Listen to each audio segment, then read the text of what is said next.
Hello everyone, welcome to टिचसाला channel. यदि तपाईको पनि ल्यापटप वा पीसीमा नेट एकदमै स्लो चलिरहेको छ वा जति फास्ट चल्नुपर्ने हो त्यो भन्दा स्लो चलिरहेको छ भने म आज हजुरहरूलाई केही टिप्सहरू दिनेछु। सो यो टिप्सहरू बरोबर तरिकाले हजुरहरूले एप्लाई गर्नुभयो भने अवश्य पनि तपाईको समस्याको समाधान हुनेछ। सो एक एक टिप्सहरूलाई राम्रोसँग बुझ्नु होला। सो अब हामी लागौं कम्प्युटर स्क्रिनतर्फ। सो सुरुमा हामी जानुपर्ने हुन्छ कन्ट्रोल प्यानलमा। कन्ट्रोल प्यानलमा आइसकेपछि यहाँ नेटवर्क एन्ड इन्टरनेट, त्यसपछि आउँछ नेटवर्क एन्ड शेयरिङ सेन्टर, त्यसपछि चेन्ज एडाप्टर सेटिङमा, त्यसपछि यहाँ वाइफाईमा राइट क्लिक गरेर यसको प्रपर्टी भित्र जान्छौँ हामी। त्यसपछि यहाँ तपाई देख्न सक्नुहुन्छ इन्टरनेट प्रोटोकल भर्जन भनेर आएको छ, यसको पनि प्रपर्टीमा जान्छौँ हामी। सो यहाँ तल use the following DNS server address भनिरहेको छ, यसमा हामी सर्भर नम्बर हाल्छौँ 8.8.8.8। सो यस्तै गरेर यहाँ तल 8.8.4.4। सो यसलाई ओके गर्छौँ अनि यसलाई क्लोज। अनि हाम्रो सेकेन्ड टिप्स रहेको छ। अब हामी जान्छौँ सर्च बक्समा, यहाँ टाइप गर्छौँ delivery optimisation advance setting.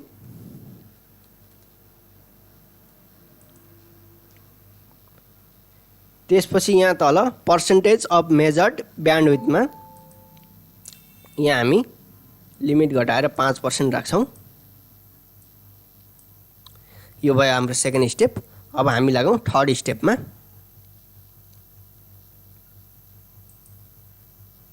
Third स्टेपमा पनि हामी जान्छौँ फेरि यही सर्च बक्समा, यहाँ टाइप गर्छौँ डिस्क क्लिनअप। सो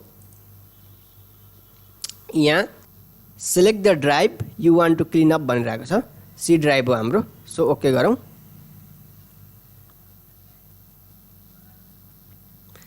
टाइम लिन्छ केही बेर।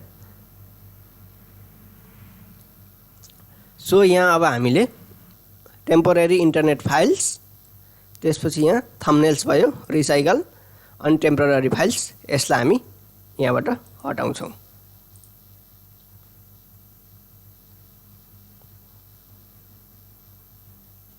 सो अब लागौँ हामी फोर्थ स्टेपतिर। त्यसको लागि हामी फेरि जाउँ सेटिङमा, विन्डोज अपडेट, त्यसपछि यहाँ छ एडभान्स अप्सन, त्यसपछि download updates over mitred connection छ, यसलाई हामी अफ गर्छौँ। त्यसपछि हामी लागौँ पाँचौं स्टेपमा।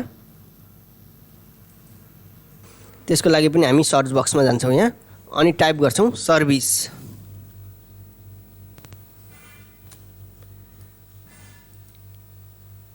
सो यहाँ तर स्क्रल गर्दै गइसकेपछि विन्डोज अपडेट भनेर आउँछ। सो यसलाई राइट क्लिक गर्छौँ, त्यसपछि यसको पनि प्रपर्टीमा जान्छौँ हामी। सो यहाँ म्यानुअल छ, यसलाई हामी डिजेबल गरिदिन्छौँ अनि स्टप गर्छौँ। So apply then okay.